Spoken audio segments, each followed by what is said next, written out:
Welcome to Funny, They Don't Look Jewish. Our purpose is to find characters, stories, and issues of comics that explore explicitly Jewish content. I'm Henry Bernstein.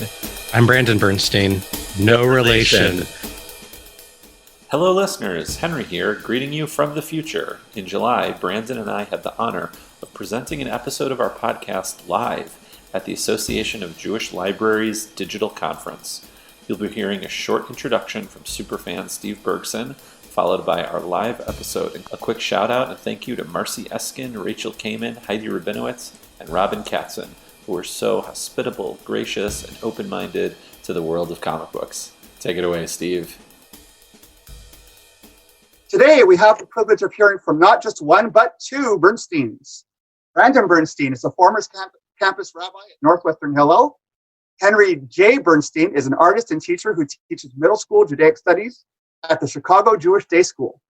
Together, they co-host Funny, They Don't Look Jewish, a podcast exploring explicitly Jewish content in superhero comic books. Their show combines criticism, they aren't shy about pointing out Judaic errors, author interviews, backstory, the comics equivalent of Midrash, trivia about Jewish history, ritual, and folklore, and dramatic readings of excerpts from the comic stories. The podcast and its website can serve as a recommended reading list for Jewish superhero books. This will be their first time presenting to librarians and their first time broadcasting the show live via Zoom. Please welcome Bernstein and Bernstein. Thank you so much for having us. It's really an honor and just a great opportunity to be able to present here at the conference. Yeah, I can't believe we're here. The reason we started this podcast is because I've sort of always been bothered by why there isn't more explicit Jewish content in comics. And what we found in our focus throughout this podcast over the past year and a half has been that looking at stories that contain quotes from Jewish text liturgy, characters that embrace their heritage, these are all what we feel is explicit Jewish content. And we found that they're there. When characters use Hebrew, they pray in a synagogue, they celebrate Jewish holidays, they're living a Jewish experience, and they are on the comic panel. So we're really excited to be presenting that to you. Yeah, I think the key word that we really stumble upon over and over again in our show, and just in the reason that we're sort of pushed to do this passion project of ours, is representation. We believe in all forms of media that it's really important to be able to have representation of all different sorts of peoples. And from our own experiences, that includes we want to see Jewish representation. And so it's a delight for us when we can engage in a hobby and a passion and an intellectual pursuit that is reading comic books that can be on all of those different levels and encounter and find, as Henry was saying, explicit Judaic content within that. One of our early fans was actually our very own moderator, Steve Bergson, who recommended that we present at this podcast. So we signed up to be able to do it. And I imagine that this presentation is going to be rather unlike the rest you may have seen over the past 2 days. As this is indeed a live episode of our show, we felt that the best way to present to you the joy of what we have discovered and share with you the potential that Jewish comic book content has is to just show you directly one of those characters and the Jewish comics material we found, and also the way that Henry and I will talk about it to demonstrate some of the conversations and study that it can elicit. It can be anything from a great conversation with a friend to, honestly, I think a lot of these could be used in educational curricula as a way to have students access and see their Judaism in a new way and then have conversations. So we'll be bringing in Talmudic or Midrashic elements. We'll be bringing in all sorts of connections that we can. But we want to start off by just reviewing a little bit of where we've been and giving you some examples of some of the really stunning Jewish content we've discovered. And when I say stunning, it's because when we started this, as Henry said, we just didn't expect to find this much Jewish content throughout comic books. We didn't expect to see some of these images. And it's really powerful to be able to see Judaism. Like, comic books are a mix of writing and drawing. And so an author had to have the idea and an artist had to bring it to life. And to know that an artist sat and actually drew out this visual representation of Judaism and an author did a research, sometimes better than others, it's just really powerful. So Henry, why don't we go ahead and look at some early examples we've had? So here in the Thing solo series from July 2006, number 8, the Thing is one of 4 members of an early superhero team, the Fantastic Four. The character was revealed to be Jewish in 2002, despite being created in 1961. And in 2006, writer Dan Slott had an issue of a solo series where he actually had a bar mitzvah. So you can see him wearing a suit, talis, kippah, reading from the Torah in what looks to be probably a Reformed synagogue with his family and friends there. And it's just pretty incredible to see a synagogue, as I said, pictorially represented, and wild to see a orange rock superhero wearing talis and kippah. He also had a Jewish wedding a little later on. If you want to learn more about that, The Thing is our first 2 episodes, and you can check it out. We'll give the link to that later. Here in Detective Comics number 860, December 2009, written by Greg Rucka, we have Batwoman, who has been a relatively modern character. And we just see her walking through her apartment after a battle. And as you can see, she actually has an entire Judaica corner where she has a Hanukkah, Shabbos candles. Very much reminds me of so many Jewish homes that I've walked into where they have their little curio cabinet or their stand with Jewish content present. And above that, eagle-eyed watchers may notice that she has a framed portrait of the Sefirot. And indeed, yes, somebody pointed it out in the comments exactly. There's a Kabbalistic chart. And in our Batwoman episode, we cover the fact that writer Greg Rucka actually did a lot of research into Kabbalah. We find that a lot of comic books, strangely, both Jewish and even Christian occultists have a lot of fascination with Kabbalah, but really wonderful to see just the Sefirot sort of depicted in someone's apartment in their Judaica corner. Finally, we wanted to show you from September 2002, an issue of X-Men Unlimited, number 38. This character is Kitty Pryde, also known as Shadowcat, in fact, she's actually the earliest canonically Jewish superhero. She debuted in 1979, and her first appearance had her wearing a Star of David. And so from pretty much all the research we've been able to do, she's the first, at least, sort of mainstream canonical Jewish superhero. This issue was published roughly a year after the death of a character named Colossus that she was deeply attached to. And as you can see, the very name of the issue is Yahrtzeit. She's lighting a Yahrtzeit candle on his behalf. And the entire issue is told through the frame of repeatedly checking in on the Yahrtzeit candle and seeing as it burns down more and more. She spends the day remembering his loss. I talked about it in the episode we had, but to have a character who's engaged in this level of Jewish ritual and to have a very particularly Jewish view of mourning and loss this was the level of representation that Henry and I found just really striking. Yeah, this is a personal one for us, primarily because Brandon is a huge X-Men fan. I've always enjoyed them, and we've always known that Kitty was Jewish. And beyond that little Jewish star, we were excited to learn more about her. And you can check out that episode too. So that's where we've been. And now we want to show you, indeed, Kitty is a local here from Chicago, where Henry and I are coming to you from, and where right next door to where this conference would have been in another world. But we're now moving forward, and we want to bring you a new character, and basically, new to you, potentially character. We want to introduce you to Colossal Boy, who is a member of a group of superheroes published by DC Comics known as the Legion of Superheroes. Yeah, the Legion of Superheroes were created for DC Comics in 1958 by DC Comic legends Otto Binder and Al Plastino. The Legion is a team of teen superheroes operating in the 30th and 31st century. And in the future, the planets of the universe have sort of united into one group, and the Legion sort of operates as their intergalactic team of superheroes who are inspired by the legend of Superman to protect the universe. Think for you Trekkies out there, think sort of like the United Federation of Planets and Starfleet in Star Trek. So their most notable and longest tenured writer was Paul Levitz, who, surprise, surprise, is Jewish. And he wrote the Legion of Superheroes from 1977 to 1979, 1981 to 1989, and 2010 to 2013. He started out as an editor at DC at early age of 20. He eventually became president and publisher of DC Comics until he stepped down in 2009. And he's written almost every DC superhero at least once. So quite a expansive library on his part. Right. And while not the actual creator of the Legion of Superheroes, he clearly sort of has the definitive hand in their development, having written 3 defining runs in so many ways, or having been involved for so long. So one day towards the end of his first Legion of Superheroes run, Paul Levitz is looking through his roster of superheroes and realizes he has a character named Colossal Boy, whose real name is Gim Alone, or perhaps Jim Alone. Henry and I aren't sure if this is a strange way of writing a normal name Jim or a futuristic name of Gim. But regardless, what we end up having is Gim Alone, the character, who reminds Paul Levitz of the Israeli politician and general Yigal Alone. So Yigal Alone was a Palmach commander. He was an IDF general. He was an Israeli politician. And musing on this resemblance, and we put them side by side so you could see, maybe less so physically, but at least the name resemblance, Paul Levitz decides, why not? Colossal Boy will from now on be a Jewish character. And he makes this decision in 1979. Now, according to an incredible resource, that's Ari Kaplan's From Krakow to Krypton, Jews and Comic Books, this had some unintended consequences. By making Gim Alone a Jewish character, Gim's mother, Martha Alone, had been canonically listed as the president of Earth, rather than being a president of countries, since they're part of this united intergalactic pantheon, this federation, as Henry had said, sort of.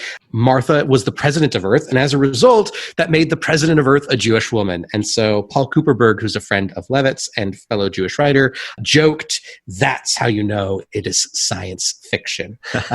So we're hoping that's more about the Jewish president part. So Gim Alone, Colossal Boy, who is this character? He debuted in August 1960 in Action Comics number 267 with the ability to grow to giant size, hence why he is a Colossal Boy. And the Legion in general, their naming patterns were often they were teen superheroes. So rather than being Superman, Batman, Wonder Woman, they were all Colossal Boy, Phantom Girl, names like this. So he starts in 1960 as Colossal Boy. In the 90s, he is rebooted as a character named Leviathan following a superhero event called 0 Hour and debuting in Legion of Superheroes Volume 4, number 62. He's rebooted as Leviathan, and this, very strangely, he is now from Mars rather than from Earth, but he remains Jewish. So we have our first Jewish Martian, although I'm sure there's some sci-fi fiction that explores that. And intentional or not, I really don't know if this was what Paul Levitz intended or any other writer did. By naming him Leviathan, of course, his code name, him being Jewish, now calls to mind Leviathan, the mythical sea creature that is hinted at in the book of Genesis and played with so much by the rabbis in Midrash. There's all sorts of Midrashim about the idea that God, part of the way God spends God's day is by sporting with the Leviathan and playing with them. And of course, the Leviathan will eventually, its skin will be used to make the sukkah in the world to come. So the fact that Colossal Boy becomes Leviathan lets us know, since they're from the 31st century, the world to come is not going to come for at least another 1,000 years in comic book time. Right. And then finally, in 2004, he was rebooted once again in Legion of Superheroes Volume 5, number 1. He was rebooted as a character named Micro Lad by an author named Mark Waid, with the very strange quirk that now, rather than being a normal-sized person who could grow very large, now he was a giant whose power was to shrink down to the size of a normal person. Not much Jewish there. We just wanted to let you know sort of a full biography, as it were, or introduction to this character. So that's the background of who this character is and his writers, and now we're going to dive into the actual Jewish content as it appears in pages. Henry. Yeah, so our first example of Jewish content comes from just one panel from the DC Special Series number 21, December 1979, Starlight, Star Bright, Furthest Star I See Tonight, written by Paul Levitz, as we mentioned, art by the great Jose Luis Garcia Lopez and Dick Giordano. The two of them designed most of the look of the DC universe, colored by Jerry Serpe, lettered by Ben Oda, and edited by Len Wein. As the Legion is sort of monitoring holidays from across the galaxy for some reason, we see on one of their monitor screens, Colossal Boy is celebrating Hanukkah with his family.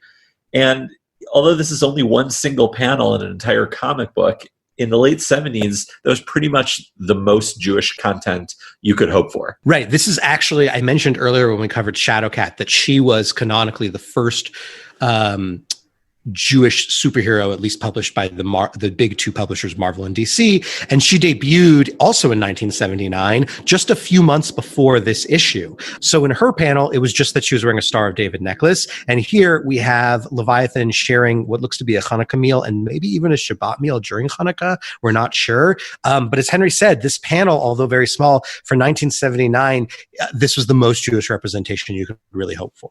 Yeah. Just less than a year later, we end up getting a few more details about who this character is. This is a special miniseries, Secrets of the Legion of Superheroes, Volume 1, Number 1 from October 1980. The issue was called The Past Seen Darkly. It was written, I believe, it was plotted by E. Nelson Bridwell and scripted by Paul Cooperberg. That is the same Paul Cooperberg we quoted earlier, who was great friends with Paul Levitz, which is why I think he was entrusted to write a Legion book in between Paul Levitz's run. This was penciled by Jim Janes, inked by Frank Chiaramonte, colored by Gene D'Angelo, lettered by Ben Oda, and edited by Jack C. Harris. Here, basically what this issue does is it reviews the history of the Legion and sort of lets everyone know. It reviews character by character, how they joined, what their story was. And in getting into Colossal Boy's background, we learn that yes, he was born on Earth, but he was specifically born, as this says, in the area once known as Israel, without any special powers.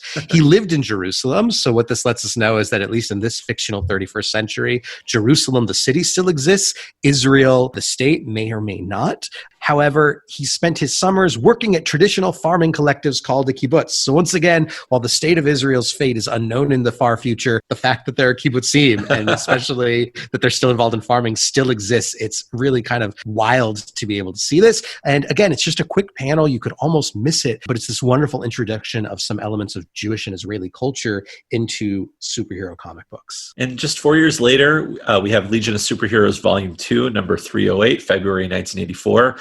Guess What's Coming to Dinner, written by Paul Levitz and Keith Giffen, penciled by George Tuska, inked by Larry Malstedt, colored by Carl Gafford, lettered by Adam Kubert, and edited by Karen Berger. And in this issue, Colossal Boy is bringing home his alien girlfriend that is alien to Earth. And the whole story, he's sort of worried about what his parents will think. And the title, of course, is playing off the famous Sidney Poitier movie, Guess Who's Coming to Dinner? And really the only Jewish content we get is in the last panel after they meet her and everything goes fine. The parents are getting into bed. Jim's parents are getting into bed and says, now I wonder if I can find a way to convince them to bring their kids up Jewish.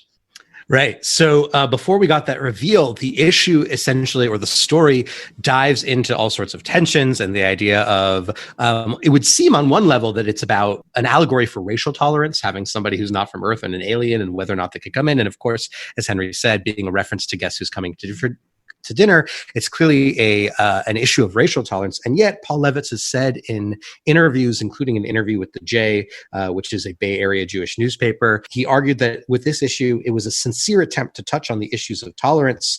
There are obviously very strong issues in our faith and in our cultural background. And he notes that one of these issues is interfaith marriages and whether, Judaism, what will happen to Judaism and the impact that it will have. And so it's kind of a flash and a look at the idea that interfaith relationships was a live conversation in 1984. Of course, it remains a live conversation today in 2020. And by live conversation, I mean it's something that exists and is in the world. I know that Henry and I personally are accepting, accept interfaith relationships as a part of the modern world and what it means to be a part of the Jewish people at this point, recognizing that there are still every now and then, articles that come out sort of talking about what does interfaith marriage do and what does it mean, et cetera, et cetera. And of course, Paul Levitz is projecting forward that even in another 1,000 years, it will continue because it's been a reality of Jewish history for thousands of years before. We know that in Jewish history, anytime that Jewish people have been more accepted or more successful within the culture, they have had relationships with people within them. It's not something that's unique to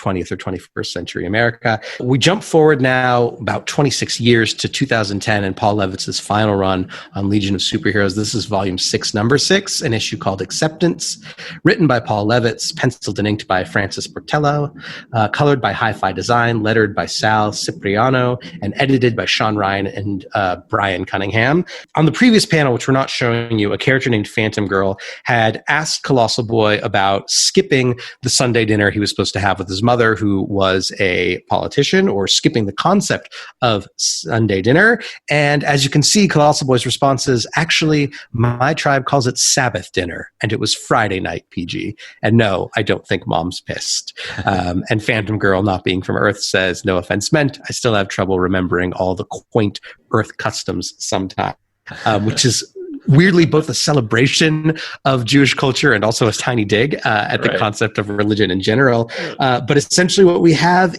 is a character expressing that he continues to get together with his mother for Shabbat dinner. It seems every Friday night. What we have here is a question, and Henry and I find this a lot in these comic books. There is a question, because they are often written for a non-Jewish audience and for a wider appeal audience. A lot of times what comic books will do is they'll make reading as simple as possible. So if a character is speaking in German or Russian or Portuguese, they'll place sort of those carets or greater than less than signs on either end and let you know that it's translated into English from whatever their language it might be. So when you get something like this, there's a question, did Colossal Boy really say Sabbath dinner, or is that what the writer chose to do to make it more obvious? Because I imagine he's probably saying, my tribe calls it Shabbat dinner or Shabbos dinner, depending on how he was raised. But either way, we sort of, is it translated friendlier, or is it that in the future we've lost a little bit of that distinctness? Is it sort of suggesting that it is called Sabbath dinner, or is it just what he calls it because he's talking to someone who's not Jewish? And I've certainly, depending on the context, sort of code switched in that way and had times where I talk about Shabbos dinner when I'm with people I'm close with, and when I'm talking to my friends who aren't Jewish, sometimes referring to it as Sabbath, or Shabbat, which is the Jewish Sabbath, etc. Anyway, the point being, it's still pretty striking in a 2010 mainstream comic book to see a character talking about Shabbat dinner with his mother. And in fact, later in that issue, page 12, we actually see there's Colossal Boy in his civvies, along with Yera, his alien girlfriend, visiting his mother and sitting down to Shabbat dinner. And if you look closely, you should notice there are indeed Shabbos candles. There's a Kiddush cup next to it. There looks to be some challah. It's really a beautiful panel. And I think this points out, because comic books are this blend of the written word and images in, similar but different to the way that movies and television are, because it blends it together. So much of the power of Judaism within these comic books is not always found in the words being written, but in the imagery, right? And so to be able to have an image like this, again, if you were reading this comic quickly, you could fly by it. And if not, it's stunning to be able to see that within a comic book, you see a family, right? And a literally intergalactic family with an alien from another planet, and yet they're all about to engage in the ritual of Shabbat dinner together. It's beautiful. That's great. So what we wanted to do for the rest of our time together, and thank you to everyone who's active in the chat and saying how much they're loving seeing this panel. I'm really glad. It does our hearts well, I think, to know that other people are as touched by these images as we are. What we want to do is spend the rest of our time looking at one issue in particular, an issue that is absolutely brimming with Jewish content, and an issue that is slightly outside of the mainstream comic book continuity. This is Teen Titans Go number 49, published in November 2017, entitled Oil's Well. Before we get into more details, though, Henry, why don't you tell us a little bit about Teen Titans Go? Sure. Teen Titans Go is a very popular TV show for kids and adults, which for its pilot episode had over 3 million viewers. And it's even spawned 2 successful animated feature films. It follows the misadventures of the young heroes of DC with sort of broad, slapstick, silly humor. For our purposes in this issue, and for most of the cartoon and the issues, the heroes are Robin, who you'll recognize as Batman's partner, Starfire with the pink hair, Raven with the hood, Beast Boy, who's green and often turns into an animal, and of course Cyborg, who is half man, half machine. They've had several volumes of this comic book, and it is served as a companion to the TV show. Whenever there's a popular superhero show on TV, all the CW ones like Supergirl, Arrow, Flash, anything like that, there's usually a comic book that is a companion thing to it to sort of get kids into the comic book stores with their parents who are still buying comics, but their kids aren't. They're watching TV. So it's actually this comic is a great companion piece to get kids into reading comics for instead of just watching TV. I'm seeing in the chats just some commentary that's sort of letting us know that there's these wonderful, on the cover to this issue, we see Hanukkah sweaters on these superheroes, and someone was also reflecting on what does it suggest that there are still Jewish superheroes in the far future of the 31st century. Henry and I think, are going to cover this a little bit as we get through this issue. We have some thoughts, but we just want to let you know we love seeing the conversation. Thank you for that. And as we're looking, let's just talk really briefly about the author of this particular issue, whose name is Shali Fish. So his born name is Shalom Fish, Shali being a nickname, and he's from Teaneck, New Jersey, identifies as an Orthodox Jew, and has worked in children's television for most of his career, and has also been writing comics as self-described hobby for over 35 years. In 2011, Josh Lepowski wrote an article for the Jewish Standard interviewing Shali Fish, in which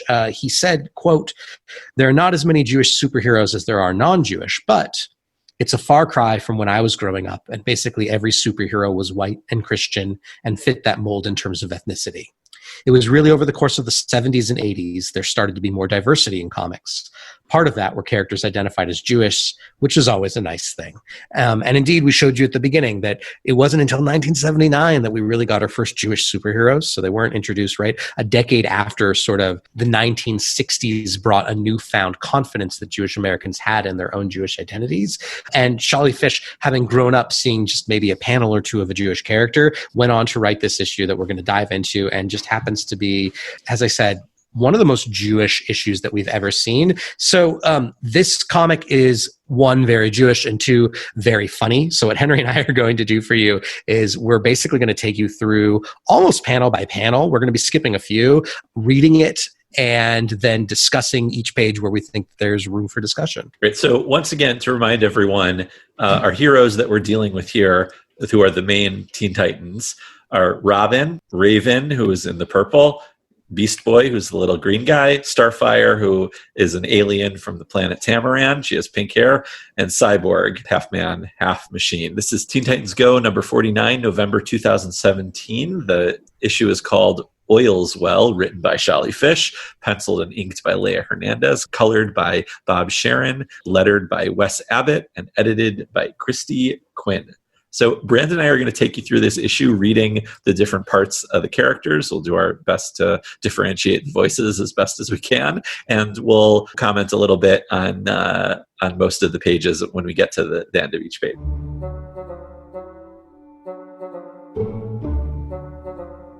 What's in the bag, Beast Boy? Is it puppies? Is it gummy snacks? Is it the puppies eating gummy snacks? Is it snacks shaped like gummy puppies? Nah, it's a menorah. Happy Hanukkah. And then we have a variety of perplexed reactions, except for Starfire, who absolutely loves it, from our characters. So just wanted to point out, part of what we love about this is Beast Boy, very much not a Jewish character, for some reason celebrating Hanukkah, wearing a Hanukkah sweater that has a dreidel on it, and then outfits every one of his friends with Hanukkah sweaters. And as you can see, we have a Star of David ugly Hanukkah sweater for Robin. We have the Hanukkah on Starfire's sweater. We have Cyborg wearing various latkes, and you can't tell it in this panel, but Ravens also has Star of David designs. And a few people in the comments have pointed out, as Henry and I also noticed, unfortunately, the Hanukkah does not have a raised shamash, but it is delightful. There are other comics where they don't always get it right, and you end up seeing a 7-branched menorah rather than a 9-branched Hanukkah. So we're glad to have that level of detail, and at least the shamash candle, I suppose, in the middle. So maybe we could make some excuse. But regardless, what we have here is, in some ways, part of what's so delightful about this is that you have a group of entirely non-Jewish characters knowing enough about Hanukkah to be able to at least celebrate it. And so maybe there's a discussion to be had of, is this some means of appropriation? But I think in general, it's just delightful to be able to see this, and is also reflective of, for me, right, this came out in 2017. This feels very late 2010s and early 2020s. Most of the Jewish people I know love the concept, at least in America, love ugly holiday sweaters. I just finished 5 years working as the campus rabbi at Northwestern Hillel, and I will tell you, every year when we had Hanukkah celebrations, my students could not wait. Every 18 to 22-year-old could not wait to be able to wear an ugly Hanukkah sweater to any event that we might have had. So this is very much reflective not just of Hanukkah, but of Hanukkah today. When Raven says, "You know you're not Jewish, right?" So, 8 days of presents, dude.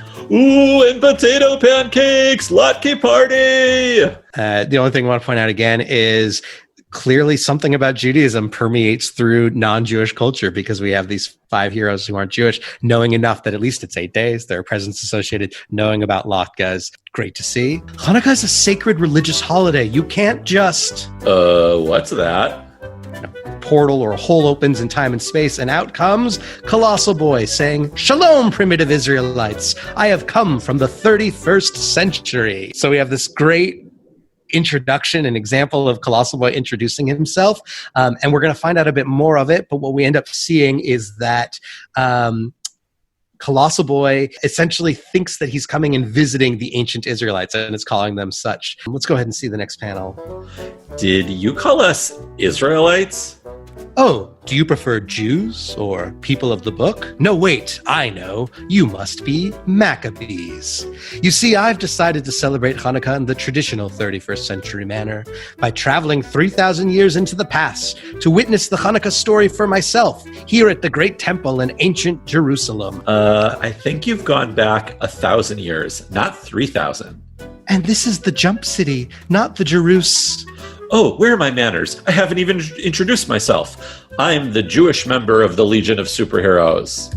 Colossal Boy. And then we can see Cyborg's ugly sweater says Team Latkes on the back. Yeah, so very funny, very silly. And we just want to highlight a few things that are pretty amazing. Even in the midst of the jokes, there's also just all sorts of accurate and noteworthy things. The fact that we as Jews call ourselves so many different things. And also, when we're talking about the Hanukkah story, are those Israelites or are they Jews? No, wait, it's not really yet appropriate to call them Jews. Maybe they're just people of the book. Maybe they're Hebrews. They must be Maccabees, right? And he's getting sort of more specific. So I love which title do you prefer for who you are now? All sorts of conversations that could maybe come out of this if you're using it in a classroom or even right now, right? Of sort of, what do we call ourselves and what have Jews called themselves at different times? And then we get to playing on what someone said in the comments. Not only has Judaism survived into the 31st century, but as we know, Judaism survives because it's adaptable and it changes. And by the 31st century, there is both tradition and yet shifting along with technology, such that apparently the way you celebrate Jewish holidays is by using time travel to go back and witness the holiday as it happened. And I love the idea of evolving tradition. I love the humor of it, but I also love the seriousness, which is the number of conversations I've had with friends. If you could go back in time and see like where would you go? If we had this technology, who among us would not choose, assuming that we could do it safely, right? Like who would not want to go back and see what actually happened at the desecration of the temple, or for, going back to Egypt, or going to, 70 in Rome. Well, maybe you wouldn't want to see that. But regardless, travels back. And Henry, I know you wanted to point out some other things. Yeah, and and also just to say, like the idea of technology informing how to celebrate Jewish rituals and customs in the future is something that we're certainly experiencing right now. Starting with Passover from this past year was very different than it had been for the past many centuries. So, it's not, this comic feels very current in a way that it might not have when it was written in 2017. And this panel is doing three things here. One, what you said about, that Hanukkah is being celebrated in the 31st century and there's new traditions that are coming from it. Two, that Colossal Boy, kind of with a wink and a nod, refers to himself as the token Jewish superhero, which is great. He's sort of like, I'm the Jewish superhero. You know that one, right? Right. So, it's like, this is the one that glows in the dark, and this is the one that can multiply, and this is the Jewish one. Right. This is the one that celebrates Hanukkah. And, and of course, and the other little inside joke that's happening is that time travel is a thing that happens in Legion of Superheroes. They're most famous for being inspired by Superman all the way in the 30th century, travel back in time to meet Superboy, their hero, induct him into the Legion, and then take him back with them to the 31st century. So, they're no strangers to messing with time travel and meeting their heroes. Right. And these paradoxes, which are kind of hard to follow, this idea of characters going back in time to find their inspiration and bring them into the future and send them back. On the one hand, it is all of the gobbledygook and wonderful pseudoscience that I love about superhero comics. And on the other hand, it's not foreign to our tradition because, as you may know, there's a very famous midrash in Menachot 29b where Moses is with God atop Mount Sinai as God is writing out the Torah. And God ends up sending Moses on a journey through time into the future to Rabbi Akiva's academy, where he witnesses the way that Akiva will interpret every jot and thistle, every kotes v'kotes of the Torah, every sort of marking of the way that it's written, and expound mounds and mounds of halakha. And Moses is delighted in seeing this and then heads back to the past or his present. And then God sends him in the forward in time again to witness Akiva's ultimate fate. So even in our own tradition, right, thousands of years before this comic was written, we have record of imagining what it would be like to cross generations. Every time that I sit down with someone and study Torah and read commentary, part of what I argue for people is that we're having a conversation across time. I'm reading a text written from the year, 450 with commentary from a rabbi from 12th century France, with future commentary by an 18th century rabbi, with us in the year 2020 talking about it. We're having a conversation across time. And basically what this comic book does is it literalizes it. And now we've connected the 31st century to, the 2nd century BCE, when the Hanukkah story actually occurred, to our modern day with superheroes. And it's doing that same work. This is, I think, part of what makes me and Henry so excited to see this, is that Judaism and comic books really have surprising overlap, and they're not always limited by what's physically possible. Yeah. Beast Boy continues, maybe we should play along and pretend this is ancient Jerusalem. Why? So we don't disappoint the giant who can crush us with his toe. Fair point. But how are we going to make that work? I don't know anything about Hanukkah. Nor do I, although I did once visit a Lubavitch outreach center on my home planet of Tamaran. Those guys are everywhere. All right. It's fair to say, I think, Brandon, that this is our favorite joke or panel in the whole comic. It's like I've never found a panel in anything that I've loved more than this one, because it's so funny.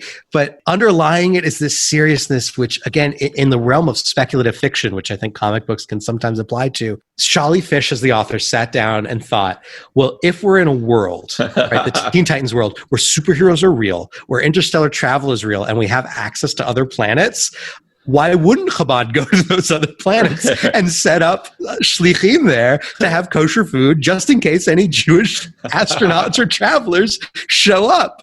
It's hilarious, and it's also just such a perceptive understanding of that's exactly what would happen, I think. Right. It reminds me of that scene in Mel Brooks's History of the World, where the Jews in space, and you see the menorah-shaped spaceship flying through space. Right. It's coming. We're getting closer to that every day. Yeah. We don't have to know anything, Raven. We have Wi-Fi. When you need 100% reliable, accurate information, where better to look than the internet? Let me see that. And notice, of course, that the computer or the tablet that they're using is actually coming out of Cyborg's body, since he's a robot. So it's his own panel that he's showing with a Chanukiah. The Syrian Greek army invaded Jerusalem. Check. They desecrated the Great Temple. Check. Despite being massively outnumbered and outgunned, the Jewish Maccabees miraculously defeated them. Check. The Maccabees only found one small jug of pure oil to light the temple's menorah. Check. The oil miraculously burned for 8 full days until they could get more. Check. Delicious potato latkes. Check. Okay, team, let's go be Maccabees. Leave it to me. I've got this. So part of what's wonderful about this page is here's the page where you just have a solid summary of the actual story of Hanukkah written in one panel through this research. What Shali's about to do is just poke fun of this at the story and play with it. But here we have the actual story written out. Henry, I think we've talked before about the fact it's a blend, right? Yeah, he's covering both the sort of historical, or at least written down, Book of Maccabees from the Apocrypha account of what happened, the battle, and then of course the rabbinic miracle that is created in the Talmud to explain the miracle of the oil. So you get a nice blend of both stories. Right. And so it's maybe not quite as punchy as what is hateful to you, don't do to your neighbors. That's the whole Torah. All the rest is commentary. Right. But this is about as on one foot as Hanukkah gets when it comes to telling the story, right? And if we really wanted to be pedantic, we could dive in and sort of argue about, well, is Syrian Greek the right term, or would it be better to refer to them as just Assyrian? I think technically the most accurate term, because of the fact that, like, depending on time, there weren't really Syrian Greeks. It wouldn't be right. Like, probably the best thing would be to say Seleucid Greek. But I've been to enough storytellings of Hanukkah or tellings or articles that refer to it as Syrian Greek. So we'll give Shali a pass on this one. This panel sort of sums up our point about this comic being a great resource to teach Jewish content. Like, I wish I had known about this comic a few months ago when I was teaching my students about when we were doing our Hanukkah unit and before winter break. I would have definitely shown this next year. Yes. Yeah. And also loving in the chat that Team Latkes should maybe instead be what topping do you want on your latkes? Sauce or sour cream. I am a controversial figure in that I like mine dry. All right, let's go ahead and great. This is why we podcast together. Cyborg says, Hutman, Merry Hanukkah to you. Just call me Judah Maccabi. Not Maccabi, Maccabee. The Maccabees were Jewish, not Scottish. Oh, man. Did they at least play bagpipes? I've been practicing Hava Nagila. So Starfire's now talking to Colossal Boy. Welcome to the Jerusalem. So this is the Great Temple? Certainly. C, T for temple. So just some delightful banter and jokes here, playing on Maccabee there. Oh, and the one thing I did want to say really quick, if we could go back for a moment. I don't know. I just always love when people sort of play with, right? Obviously, in Second Temple period, at the time of the Maccabees, they would be speaking in Hebrew. They wouldn't be speaking in English, but I love the fact that we just make it in the English language, T for temple. I know it's a silly joke, but I just always love, I think I was telling Henry recently, for some reason, I went down the rabbit hole of reading some bizarre conspiracy theories that people had of like, oh, and if you look at Adam and what the letters are and like all this stuff, but it's always in English. And it's like, well, it wasn't originally in that language. It's easy to make connections in our current language that don't exist. But of course, making those sort of playful connections, being able to say this letter is like this letter, this sounds like this. Isn't that just, in a lot of ways, that's what the rabbis do to interpret and to open up Torah, right? That's what so much midrash and commentary is replace this letter with this sounds like this. And so it's a hint to there. So we have this great connection of T for temple. And indeed, Hava Nagila on bagpipes would be a wonderful thing. If any of you would like to record that to share with the rest of us, I know I'd be appreciative. Bring it on. So Raven says, happy holidays. Let's go inside, light the menorah, and get this over with. And get presents. Don't forget the presents. But before you light the menorah, don't you have to defeat the Syrian Greek army? Where are they? Here's like the humor of the rest of the issue and the delight, which is they just want to celebrate. And of course, Colossal Boy, for him, this is very real. He thinks he's gone back in time. He thinks he's there. And he's like, no, we can't just get to the celebrating. Don't you have to defeat this army first? It's the the Syrian Greek 5. The who now? So the Hive is Teen Titans team enemy group that they're always fighting. It's a bunch of different guys. And I think they fought the Legion also, but someone could correct me on that if I'm wrong. Right. So basically, but a group of supervillains. And so who else are we going to cast in this reimagining? I'm also in my head, I kind of always remember growing up on the Rugrats Hanukkah special, where all the Rugrats characters are placed in the role of the Maccabees. And Angelica's, I think, placed the bully antagonist of that cartoon was placed in the role of, I believe, Antiochus. And so I love also the Teen Titans villains. Of course, they will end up becoming the arch nemesis. Indeed, they end up becoming the Syrian Greek 5 or the Seleucid Greek 5. Right. Although we are vastly outnumbered by Billy numerous anyway, we shall fight on like the ancient Jewish warriors we are. Mazel tov. Oy vey. Funny, you guys don't look Jewish. Yeah, we finally got names in a comic book. Ha, we've got them on the ropes. Aren't they supposed to desecrate the temple before you beat them? Right. Right. So then we get more of the humor of being able to see that Colossal Boy saying, like, wait, this isn't right. You can't just defeat them so soundly. They need to do this destruction first. I also just love the image of Colossal Boy sitting there eating popcorn and waving a flag, cheering on his team. Because it just reminds me, for him, it's an adventure, it's a celebration, and also it brings the entire story to life again, right? We so often retell the story, and this is, again, a Passover connection, not a Hanukkah one, but the point of Passover is often to retell the story and to see yourself as though you are also going out from Egypt and going out from slavery, which means you can't take for granted the ending of what's going to happen. To put yourself in that means saying this might go another way. So often with history, we act as though it was always known it would be that way because from our perspectives, it's inevitable. But in reality, at the time, it could have gone X way or Y way, and they didn't know what would happen. And so we have Colossal Boy sort of going back and directing what would happen and knowing what has to happen, even though at the same time this comic is alive to difference. So I don't exactly know what my point is so much as I just kind of love. You like it? I like it. I like it a lot. The next few pages involve the Teen Titans and the High Five arguing back and forth. Go ahead, destroy the tower. No, we don't want to destroy the tower. Henry and I didn't want to just read literally the whole comic, although maybe we could have. So we took those pages out. So basically what ends up happening is through a misunderstanding, part of their tower where they live does indeed get destroyed, or from Colossal Boy's perspective, desecrated. Boom. Oh, sorry about that. I really have to watch where I put my feet. Well, that's done. Let's get some oil. So having defeated them, Colossal Boy steps on them. And Henry, every time we've gone over this, you've pointed out. Yeah, it's a nice callback to at the beginning when Beast Boy is like, watch out for the guy who can smash us with his foot. So that's how he defeats his enemies. He just steps on them. Right. Good comedy.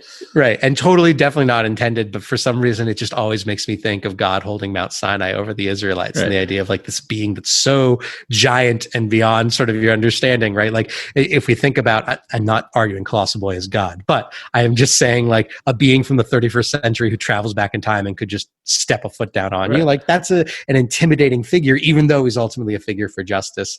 So he steps on the villains. They're ready now to reclaim the tower and the temple. Behold, my personal stash of top quality grade A motor oil in 7 great flavors too. Aren't the containers supposed to be broken? No problem. The oil drums explode. Except one small jug that's still unharmed.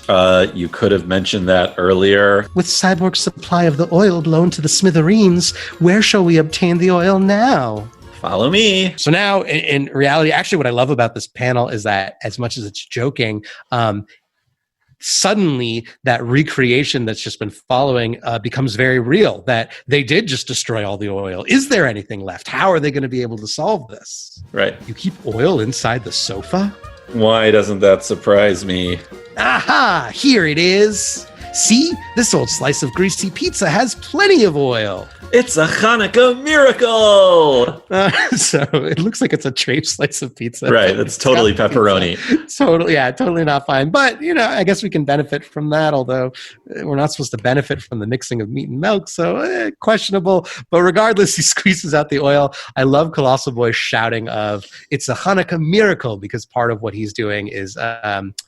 Again, I don't know. Henry and I have talked about this every year around Hanukkah time. If things look like they weren't going to go well and suddenly they do, like we were going to rent a room for the Hanukkah celebration. It wasn't available and suddenly it is. Coworkers will shout, it's a Hanukkah miracle. It's just very, someone in the chat was pointing out Shali Fish's impressive knowledge of Judaism and the Hanukkah story that he can weave in here. And he also has a very alive and awareness of not just religious and traditional Judaism and Hanukkah, but the way that we behave here in 2020. Right. It's a Hanukkah miracle. Right. Sally, Rebecca, Marga, and Dan all pointed out that maybe it's some version of vegetarian sausage or something. So there you go. Yes, I like the optimism. Oh Hanukkah, oh Hanukkah. Well, it's lit. And Colossal Boy is most joyful with the quelling. Me too. I got latkes. Yeah, but no presents. Maybe not, but look at it this way. At least now we know what we want for Christmas. a new tower. Delightful ending. Starfire, who's this alien character, as you probably got a sense from the comic, has this very strange rhythm to her language where she speaks of the words and things like that. Like having her talk about Lubavitch or having her say the kvelling, right? Like those moments are some of the most just delightful for me. But getting back to what Henry and I have been pushing all along, I think, which is representation, that final page in which it's just such a perfect blending of Judaism and comic books that there's, well, all right, fine. Once again, the Shamash is not elevated. Right. But the idea that this superhero headquarters has been transformed into a giant Hanukkah for this Jewish superhero to light. And although the art is very simple, although the art is very, it's not overly detailed, there's not too many lines, that look of that smile on Colossal Boy's face, it just, I don't know why it gets me right in my kishkas. It gets me in my heart. It sort of just makes me, I'm so satisfied seeing him be so satisfied getting to celebrate and getting to light. And if we go back for a second, just another fun detail that it's all those oil drums that were destroyed by Cyborg earlier is what they're making because they're candle sized to Colossal Boy. Right. It's just great. It's adorable. It's really fun. Yeah. I mean, that was the issue. That was the Jewish content for Colossal Boy. There's not really any other issues that Henry and I have been aware of that contain Colossal Boy's Judaism, but we wanted to be able to bring that character to you, show you a little bit of what we do, and also just say, when you start scratching the surface and looking, at least Henry and I have found this, I imagine you would be also, it's incredible how many Jewish moments we find scattered throughout decades of comic books. Yeah. Yeah, absolutely. Yeah, this was surprisingly one of our favorites. For those of you that listen to our podcast, or maybe you will in the future, you'll hear that Brandon and I often get surprised at how good something is or how Jewish something is. And I never expected Teen Titans Go to have this. So this was a great surprise for me. And we've now read this comic about 10 times, and we genuinely laugh every time we read it to each other. Thank you, Brandon and Henry, for providing us with all of this marvelous information. Excelsior. Thank you. And I'm Henry Bernstein. I'm Brandon Bernstein. No relation. You can follow us on Twitter and Facebook at Jewish Comics Pod, or you can email us at jewishcomicspodcast@gmail.com.